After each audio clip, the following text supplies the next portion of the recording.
Welcome back to Ray Ray's Corner. I am Julie Ray. This is video, I believe, 3 or 4. And today I'm going to be talking a little bit about road tripping with fibromyalgia, severe fibromyalgia, or chronic pain, and basic disability discrimination in Tim Hortons. This was over the holiday. Sorry if I'm looking down at my screen. Had to set up a little differently due to some knee pain. So basically this was over the Christmas holiday, and I was road tripping with my boyfriend down to his mom's for Christmas. And we stopped at a Tim Hortons in Bancroft. And of course, road tripping with fibromyalgia, the front seat is packed with pillows and, a full comforter from a queen size bed, if you can believe it. And it was just decked out so that I could be as comfy as possible. Of course, that makes escaping the car pretty difficult. And Tim Hortons is normally the perfect place to stop because, they have disability access to their washrooms, to the building, and they're normally very good with people who need help with things. But this was not so much the case over the holidays. And yes, I know they were busy, but just listen. So this was a Tim Hortons in Bancroft, Ontario, and we went to go into the store, and of course, we had to go to the main door. I expected that. That's where the accessibility buttons are to open the door. And I used the first button. Of course, it worked. And there's always a second door to keep people warm because they don't want their customers cold. I go to press the button. Doesn't work. And, we try it a couple times. Doesn't work. And eventually my boyfriend comes in, and so he helps me with the door, and I'm a little bit grouchy, but that's okay, it happens. I figure maybe it's just some missed wiring or something. And, this is our stopover, so we pick up some food, and we're going to use the restrooms. And I thought, this won't be an issue. So I go over to the restrooms, and just as my boyfriend was walking into the men's restroom, I go for the door of the disability restroom. I can't open it. It's too heavy for me. I can't push it open. I can't hold it open with my foot. Can't nudge it open with my crutch, And I turn around. The women's washroom also has no disability access button, but the disability washroom had no access button. That is just what got me, So I tried grabbing Kane's attention before he got through the door, but that didn't work. So it took probably about 3-4 minutes to grab someone's attention, one of the Tim Hortons employees, to get them to come over and help me with the door, to let me in. I thought, okay, whatever, that's fine. I didn't think about how I was going to escape. I say escape because it was not fun. So I'd washed my hands and I'd finished up, and I heard, my boyfriend's voice, and I thought, oh, I'll just knock on the door and shout his name. So I knocked on the door. I said, hello, I need help getting out, Kane. And I tried, I tried knocking. I tried to open the door. Eventually I got my finger stuck in the door.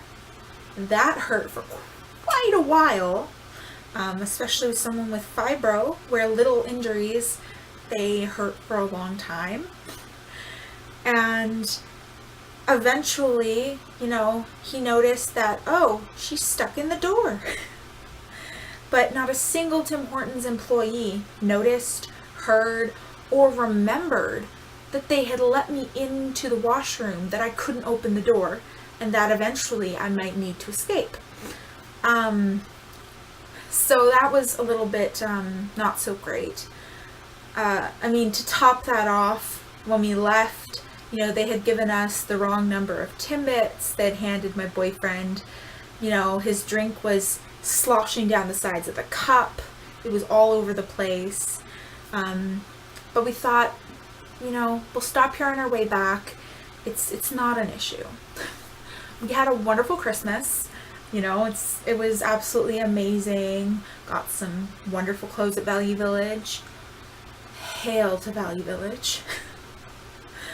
At least they have disability access, And, sorry. And we stopped once again at the Bancroft Tim Hortons on the way home. And, of course, now that did not go any better. It was worse. But, the interior door at the front, it still didn't work. But, and I'd mentioned it to them before, but I mentioned it to them again, just in case. And my boyfriend let me into the washroom. The second I was in there, I was knocking to get out because there was urine on the seat and what appeared to be little poop logs on the ground. Little piles of shit. And I know that does not sound very nice. And it was not very nice. It was an absolute disaster. And it was disgusting. And finally he came to the door and he let me out. And so we thought, I'll go into the women's restroom, it must be a little better. I went in there. I probably was in there for at least 5 minutes, just wiping down the seat because there was urine dripping from it. Not just from on top, but from underneath. I had to wash my hands, a myriad of times. And I don't think they realize how hard it is for someone, walking around with crutches and who has trouble bending over and things like that, to be, having to basically scrub down the entire toilet bowl and the seat before they use it. It should be clean enough for someone to use. The disability washroom should have at least been clean enough, but the women's washroom itself, it also was just, it was awful. It was just the worst Tim Hortons experience. And once again, they did the wrong order. I ordered 10 Timbits for the road and they charged me for 3.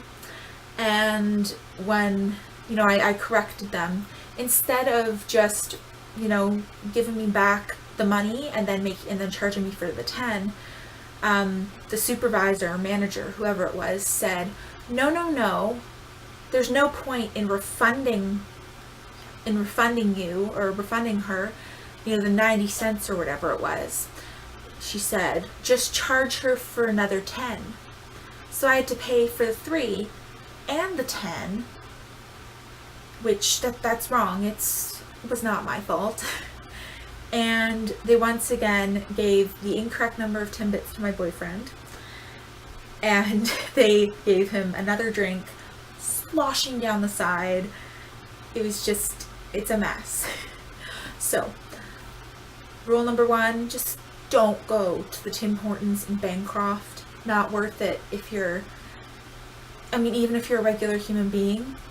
I know going from Toronto or Barrie to Ottawa, it's pretty much a must-have, but there's a second Tim Hortons somewhere in there, I'm pretty sure.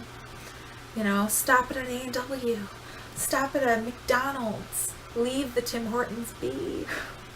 But absolutely, I would not bother stopping there if you're, if you have any type of disability. They don't keep it clean.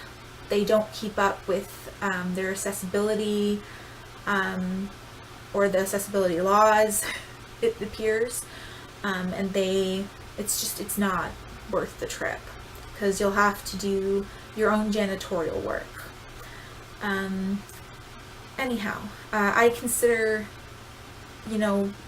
this minor disability discrimination just because, you know, it's not, they say it's accessible because it lets you get into the store, in through the first door, then you're trapped. But, you know, it doesn't let you go use the restroom on your own. It doesn't let you get into the actual building on your own. And that's not accessibility. I mean, that should be against the law in my point of view. But anyhow, so there's a story time from Christmas. And it was a negative story time. But on other notes, at least they had birthday cake Timbit. There were sprinkles. I don't know why I have a fascination with sprinkles. If it has sprinkles, then it's alright with me. Anyhow, thank you for joining me again in Ray Ray's Corner, and I'll see you again next time. Bye.